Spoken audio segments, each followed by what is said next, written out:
Hello Wolves fans and welcome back to the Wolves Fancast YouTube channel for another GTA Fancast with me, Gully.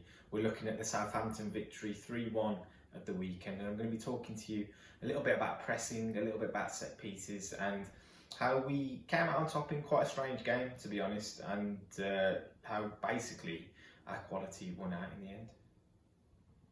So Southampton known to be a good pressing side, and that's highlighted with the fact when you have a look at the FBref data for the teams that have successfully pressed us the best this season. Within the top three, Southampton away and Southampton at home feature twice, the other team being Brighton. So perhaps it's something about the South Coast air that actually allows them to do that. But you saw them set up with this back three system.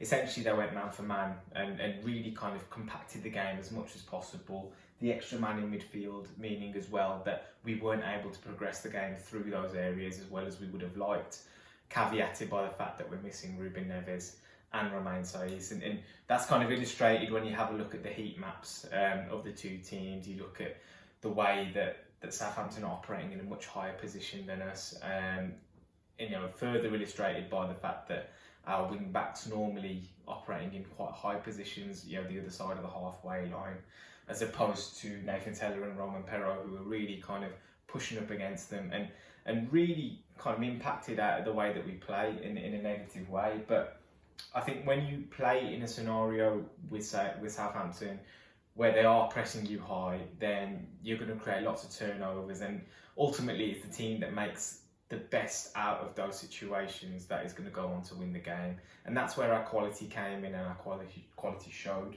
If I highlight this with the first goal, which obviously came about as a result of a penalty, the situation that led up to that was all about counter-pressing, and once we had lost the ball, when you get back, you can see here Pedence with the ball in quite a congested area of the pitch, Southampton nice and tight within that area, and really difficult to play through. But once we did lose the ball, and a player who probably wouldn't be the first name on the team sheet with regards to pressing, but someone who's gone on to show that he is actually quite effective at it, Trincao, he makes the most of that situation. When that ball is nice and tight in that area, if you do lose the ball, you have got that opportunity to win it back very, very quickly, and that's what he did by making that sprint over towards, I think it was Nathan Tella, who then lost the ball.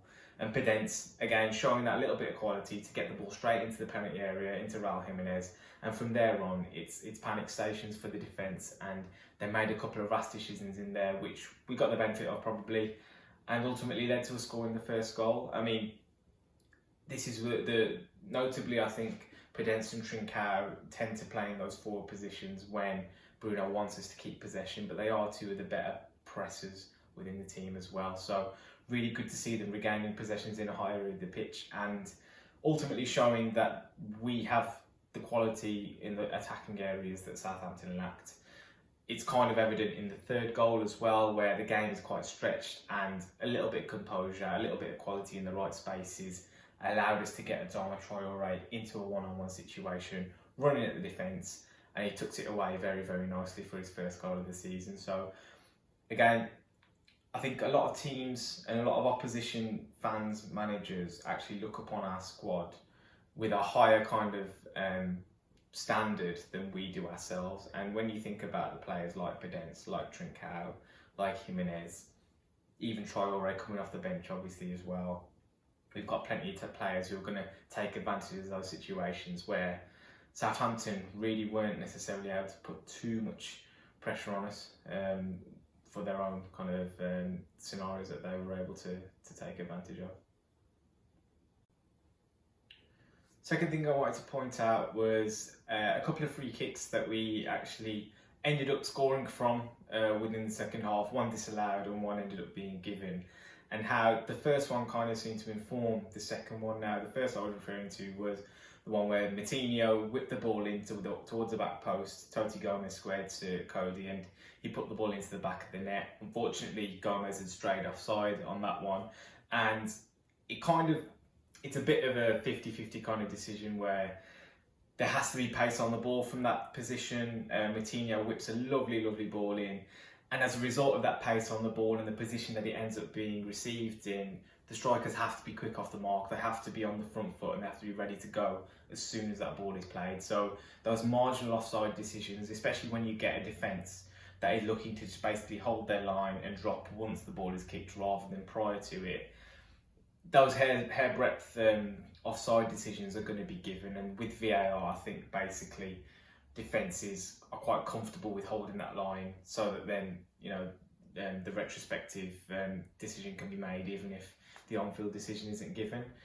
And fair play that we actually made something of that situation. But what I liked was the fact that it informed the way that the next free kick was taken, and Ait Nouri out on the left-hand side whipped a really big loopy crossing. And what that meant was that the defenders weren't necessarily able to hold that line too well, because the ball was coming from a deeper position. It was taking more time to get into the box, and that meant the attackers also had more time to cover the ground that they needed to actually get on the end of it. So the likelihood of being offside was much more slim.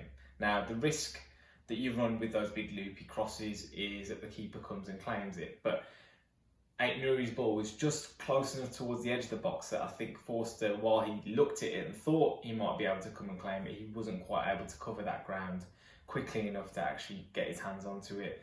And the rest, as we know, Kilman looping that ball over Forster, gets it onto the post, and then Cody comes and follows it in.